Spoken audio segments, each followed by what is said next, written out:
Hi, Danko and John. Hi. Hi. Last year you released the Garage Rock. This year, actually. Oh, this year? Sure, it's true. Yeah, next year will be okay. This year you released the Garage Rock. What was it like for you to go through all those old demos? It was actually pretty cool. We'd forgotten a lot of those songs even existed. Some of them, the only reason why we knew the titles was because of the cassettes I had at my parents' house had JC's writing on the cassettes, so there were song titles that I forgot we even had, including the title for our last album, Rock and Roll is Black and Blue. Yeah. We went around telling everyone that was a title we wanted to use. We've always wanted to use this title. We've always had it, but we already had used it. We'd already used it for a song that we'd recorded and just forgot about. So we decided to put that song, Rock and Roll is Black and Blue, on the Garage Rock compilation so people kind of know that it existed as a song. So it was definitely a trip down memory lane. Like we forgot about stuff and jogged a lot of our memory to those old days. What did you hear? What sort of band did you hear? Did you hear a band, or did you hear some guys just trying to? It was our band, music? Yeah. What did you hear? What sort of was it good music, or was it? Well, I mean, it was good. We put it out. We wouldn't have put it out if we thought it sucked. Yeah. There were some songs that sucked. We didn't put it out, you know. Okay. But all the songs that we released for Garage Rock, we're pretty proud of, you know, considering take the time that we did them. And the quality as well for what it was. That's what I mean, some of it was recorded on a 4-track, some of it just on a cassette. Everything's all one take. So there's no production value really to the songs. But also, if people see our band as a certain way, they see us as like a this kind of rock band that plays in this way, and we're associated with these acts. But truth be told, we came from the garage rock scene in the 90s. Bands like the Oblivions, bands like the Gories, the Dirt Bombs, obviously, the Blues Explosion. These were bands that we wanted to be a part of their scene. So these songs kind of proved that this was how we started. Can you say, I don't know if it's true, but this project has influenced this new album? No. No? No, I mean, that was just a trip down memory lane, and we just wanted to write a bunch of new songs for, where the band's at now. Those songs don't have bridges. Some of them don't even have choruses. They're just one riff spun over and over again. Since that time, we've toured everywhere, and it's a folly to try and recapture exactly where you started, and it's actually, you're insulting yourself. You're basically saying that, you perfected it when you started, and ever since then you've been devolving, and you haven't been advancing, and you haven't been getting it right. I think the trick is to move ahead, knowing who you are, knowing what kind of music you're best at. And we've had all this time, since 96, 98, since all that time to tour the world and make albums and write a whole bunch of new songs. We're definitely at a different place. And just because we listen to a certain kind of music, even if it's our own, it doesn't mean we're going to walk into the rehearsal room and start we're not that malleable. We're not, that influential. We know what we are. Before we talk about the new album, how do you look back then on Rock and Roll is the Black and Blue? How do you look back on that album? I love that album. I'm proud of it. I love some of those songs, are some of the best songs we ever did. Legs, Conceited, those are some of my favorite songs we ever did. A lot of people didn't really gravitate towards it as much as we thought maybe people would, but whatever the case is, I stand behind it. It's a really, really good album. I like it. How come people actually didn't gravitate towards it? There's, with every move everybody makes, there's a million theories, whether it's our band or someone else's band or someone else's project. I kind of think that, you know, in hindsight, it was folly to shoot out of the gate with a song like "It's Just a Beautiful Day." It doesn't really capture the essence of what we are as a band. And I have to be honest, it wasn't really how I pictured the song to be originally when we came up with the nub of the idea. You know, it was an ode, if you will, to Red Hot Mama by Funkadelic, and then it just turned into this kind of like schmaltzy pop song. I'm guilty of it. We all are. We were in the studio all together making it, but you know, some people's voices wanted to be heard louder than others. So, do you regret that, or? Yeah, oh, of course. I wish that song was a little more in line with how Red Hot Mama was to me when I came with that. The verse riff is more in the Funkadelic vein, definitely not the chorus. But yeah, you know, I'll say this. When it's JC and I making records, everybody likes them. And when there's a third voice or a fourth voice in there,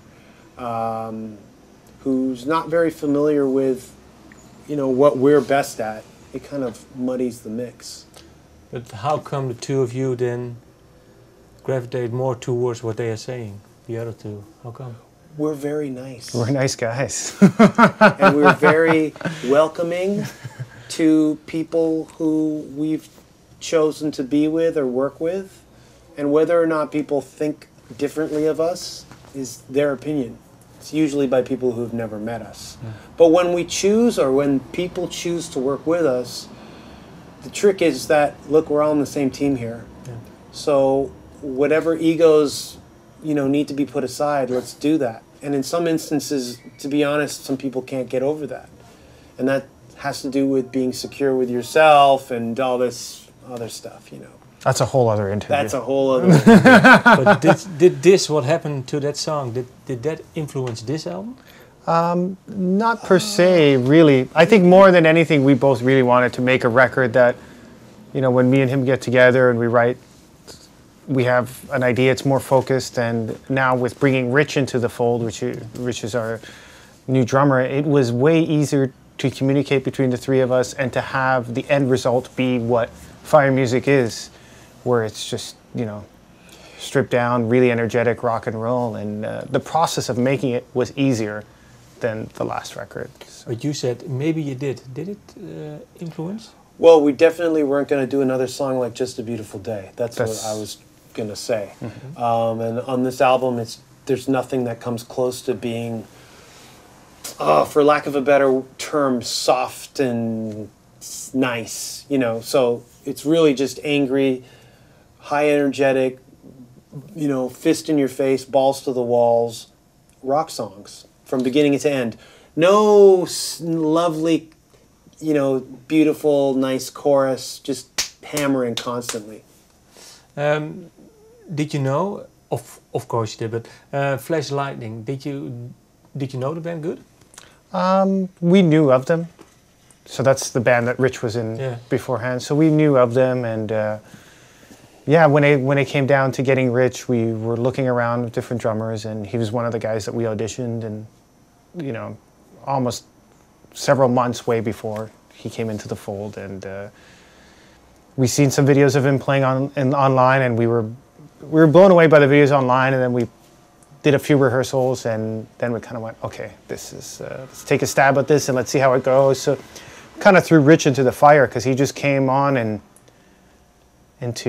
right away into playing live with us. So it was unlike any other experience. There was no lead up time. It was just right away. You just get thrown into the fire, and that's it. And then we just got to know each other on the road, which I think is the best place to really know somebody who's on the road. And well, that whole first tour with him was an audition in a way, because we were just really sick and tired of, like, not only us, but you know, people around us too. We're sick and tired of dealing with whatever issues or whatever problems that would arise with a third party. So the tour was in America.